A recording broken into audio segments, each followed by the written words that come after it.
Welcome to Total Politik. Jumpa lagi di konten ngomong sendiri bersama gua Ari Putra. Dan kali ini gua ngebahas sebuah isu yang sangat heboh kemarin, yaitu peraturan pemerintah nomor 75 tahun 2021 menggantikan sebagai pengganti PP nomor 68 tahun 2013 yang memungkinkan jabatan rektor untuk rangkap jabatan menjadi komisaris dari badan usaha milik negara. Nah, jadi sebenarnya tidak ada yang spesifik gitu ya di dalam PP itu yang memperbolehkan komisaris BUMN itu dijabat oleh seorang rektor gitu. Tapi karena konteksnya kemarin rektor UI yang ternyata juga pejabat di salah satu BUMN yang sangat profitable, yaitu BRI, itu heboh karena isu kritik mahasiswa. Kemudian isu ini, pergantian PP ini dikaitkan dengan rektor UI, yang mana kalau pergantian PP setelah berapa tahun gitu tuh ya hal-hal yang lumrah di negara ini. Misalnya peraturan menteri gitu, misalnya ada keributan ya, kayaknya ojek online gitu misalnya, tiba-tiba ada peraturan menteri dibuat untuk pengganti peraturan menteri sebelumnya karena ada keributan, ada keriuhan gitu. Jadi peraturan pemerintah, peraturan menteri itu hal yang biasa berganti-ganti gitu. Di sini yang menjadi sorotan adalah akhirnya tidak ada masalah rektor UI yang kemarin dikritisi rangkap jabatan karena menyalahi statuta UI itu untuk duduk di jabatan komisaris BRI yang sangat menang banyak gitu beliau ini. Nah, coba kita lihat ya tanggung jawabnya, ya perusahaan sebesar BRI yang menjadi backbone dari masyarakat Indonesia terutama dalam microfinance gitu ya. Terus yang benefit yang beliau dapat adalah Tantim itu sekitar 10,35 miliar rupiah setiap tahun. Ya, Tantim itu hadiah gitu bagi hasil dari keuntungan perusahaan.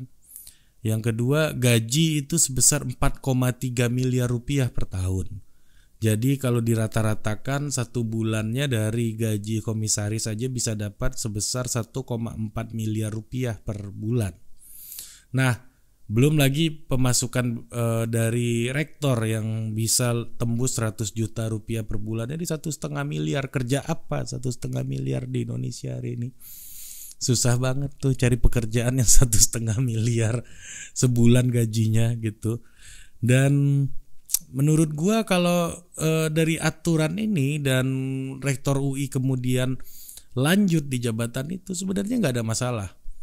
Tapi yang menjadi pertanyaan adalah apa urgensinya rektor yang tanggung jawabnya sebesar itu diberikan amanah untuk duduk di kursi komisaris gitu. Kenapa tadi gue bilang gak masalah? Karena dalam Undang-Undang Pendidikan Tinggi kampus diberikan independensi untuk membuat creating revenue stream untuk mendapatkan penghasilan untuk membiayai operasional kampusnya gitu. Jadi kampus-kampus diharapkan mampu membangun kemitraan dengan private sector, dengan government, dengan berbagai macam institusi lainnya yang kemudian itu bisa membiayai operasionalisasi kampus gitu. Ini wujud dari kedekatan rektor UI dengan government misalnya, sehingga beliau ditunjuk jadi komisaris BUMN gitu. Itu implikasi dari Undang-Undang Pendidikan Tinggi kita juga gitu, yang kemudian melipir kemana-mana, kemudian aturannya dirubah. Nah, tapi yang menjadi pertanyaan buat gua ya, apa kompetensinya seorang rektor UI ini harus di BRI gitu. Ya oke, beliau ekonom gitu. Beliau ekonom hebat. Pak Faisal Basri kemarin sempat mention juga bahwa beliau pernah tembus jurnal-jurnal prestisius gitu. Dan kemudian apa urgensinya untuk bekerja sebagai komisaris di perusahaan yang untungnya udah gila-gilaan gitu. Jadi perusahaan BRI ini ya komisarisnya orang kayak gua aja gitu. Gua masih kalau ditawarin nih, bismillah komisaris nih, jadi komisaris BRI ya. Ini amanah yang mungkin gue yakin aja untuk ngambil gitu. Ya, gue nggak ditawarin. Lu jangan suuzon dulu. Anda suka tuduh-tuduh saya, ya kan? Anda ini suka suuzon, menghakimi saya dengan prasangka Anda. Nah, jadi kalaupun gue misalnya ditawarin, gue nggak pikir panjang gitu, karena banyak orang-orang yang tidak punya latar belakang keuangan dan ekonomi yang juga pernah duduk jadi komisaris BRI. Misalnya salah satu dosen gue di FISIP, Bang Andrinov Caniago gitu misalnya, yang kemudian beliau cerita bahwa di dalam akhirnya belajar sama lawyer, belajar sama akuntan, belajar sama ahli manajemen gitu. Banyak lah orang-orang yang bisa kemudian beliau belajar di dalam sana gitu. Nah, karena apa? Karena perusahaannya sehat, semua itu bisa dibiayai, semuanya bisa berjalan dengan semestinya, sistemnya udah ada. Ya ini perusahaan baik lah, perusahaan sehat gitu. Nah, apa urgensinya seorang rektor UI yang harus mengurusi ribuan mahasiswa dan dosen di UI, yang banyak gue tahu dosen-dosen tidak tetap di UI itu hidupnya menyedihkan. Gue kenal beberapa dosen-dosen yang dedikasinya luar biasa di UI, tapi sampai akhir karirnya di UI itu tidak mendapatkan posisi yang layak. Menurut gue agak apa ya, gue dalam hal ini menilai UI agak, ya kalau gue boleh bilang kurang ajar gitu ya. Dalam hal ini banyak orang-orang yang gue kenal gitu yang punya dedikasi tinggi, tapi sampai akhir hayatnya, sampai akhir dia mengajar di situ, akhirnya dia nggak mendapatkan tempat, bahkan selama mengajar pun nggak mendapatkan penghasilan yang layak gitu. Jadi ada hal-hal yang seperti ini yang udah bertahun-tahun di internal UI harus diselesaikan oleh seorang rektor gitu. Jadi rektor UI itu kerjaannya nggak gampang ya. Walaupun di kampus UI semua tersedia nih, orang pengen berelasi sama kampus UI gitu, tapi secara kesejahteraan menurut gue banyak hal yang harus dibenahi gitu. Ya PhD gajinya kayak lebih besar supir Grab atau supir Gokar gitu masih banyak gitu, yang lebih besar penghasilannya daripada PhD di UI masih ada gitu, atau dosen-dosen di UI gitu. Nah ini permasalahan yang harus diselesaikan. Nah sementara beliau akhirnya masuk di BRI yang mana sistemnya udah jadi, semuanya udah bagus gitu ya. Dan kalaupun orang masuk situ nggak punya pengetahuan soal BRI pun bisa belajar di situ gitu. Kalau beliau kapasitas sebagai ekonom ya gue pertanyakan aja gitu ya. Seurgent apa spesifikasi khususnya beliau sehingga posisinya itu tidak bisa tergantikan di BRI gitu. Dampaknya apa untuk BRI gitu. Nah sementara banyak BUMN yang masih merugi nih. Misalnya PT Pertani. Ya, PT Pertani itu di laporan keuangannya tahun 2018 itu mencatatkan kerugian bersih sebesar 83,07 miliar rupiah. Gede banget. Ya, sampai beberapa kali triliunan penanaman modal nasional ke sana dan masih tetap merugi.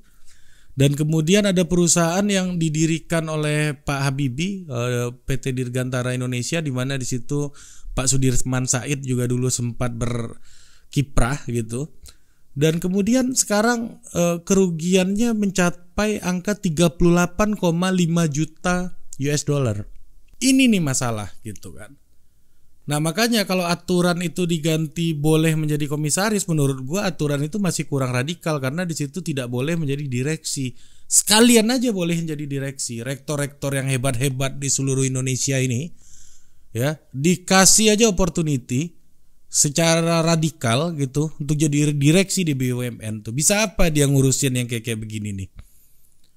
Ya kalau BRI ya menurut gua ya nggak susah gitu. Ya, jadi menurut gue ya nggak terlalu ada urgensinya gitu loh. BRI itu sistemnya udah jadi, perusahaannya udah sangat established gitu ya. Nah, disinilah yang gue pertanyakan gitu. Apa argumentasinya? Ya dia jadi komisaris satu hal. Misalnya argumentasinya dia relawan. Oh boleh emangnya rektor atau PNS jadi relawan pemenangan gitu kan. Pertanyaan-pertanyaan gue kayak begitu gitu. Apa urgensinya diberikan? Bahkan ya relawan atau titipan parpol atau apa gitu. Jadi publik harus tahu gitu loh. Itu yang perlu kita dengar gitu. Ya kalau nggak ada penjelasan kayak begini dan akhirnya berubah, ya gue mempertanyakan soal kredensiality gitu ya. Dan penjelasan ini yang perlu kita tahu gitu. Publik perlu tahu penjelasannya apa. Sehingga besok-besok kalau ada kejadian-kejadian serupa lagi, kita tahu harus meresponnya kayak apa.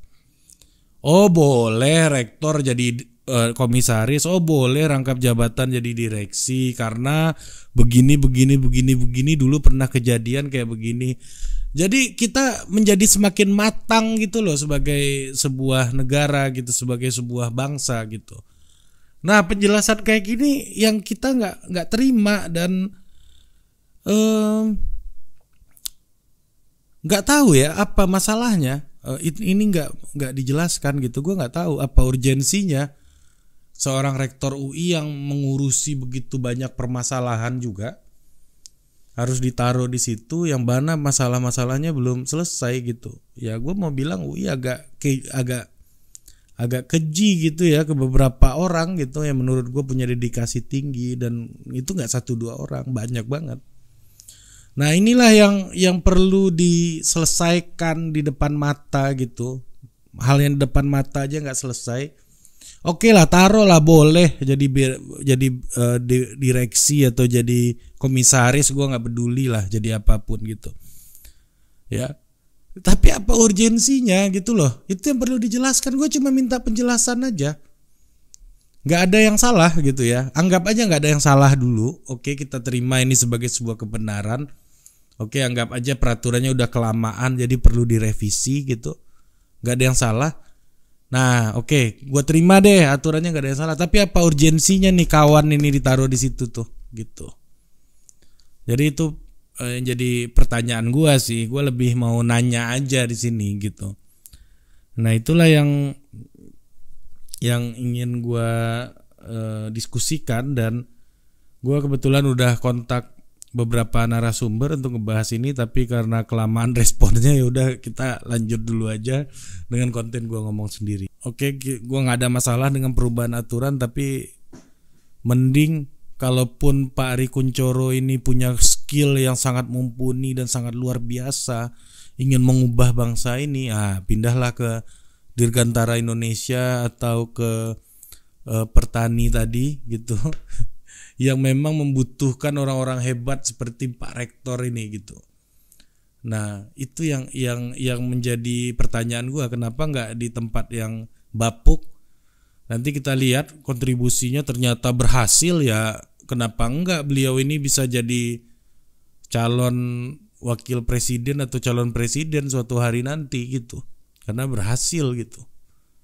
Nah itulah. Dan gue dengan hati yang sangat tulus dari dalam hati gue ini, gue berharap banget ada opsi kepemimpinan lahir dari kampus seorang intelektual macam Pak Ari Kunchoro ini gitu. Suatu saat lahir pemimpin, mantan rektor UI disebut sebagai calon presiden gitu. Dan artinya kan masyarakat kita udah makin cerdas dan makin qualified berdemokrasi gitu, bisa mencari calon pemimpin itu seorang rektor yang mana pendidikannya bagus, yang mana karir akademiknya bagus gitu, dan biasanya punya integritas yang sangat besar gitu. Mungkin itu aja, sampai jumpa lagi di Total Politik berikutnya. Rektor UI Pak Ari Kunchoro, nama kita sama tapi Anda kali ini menang banyak. Dah.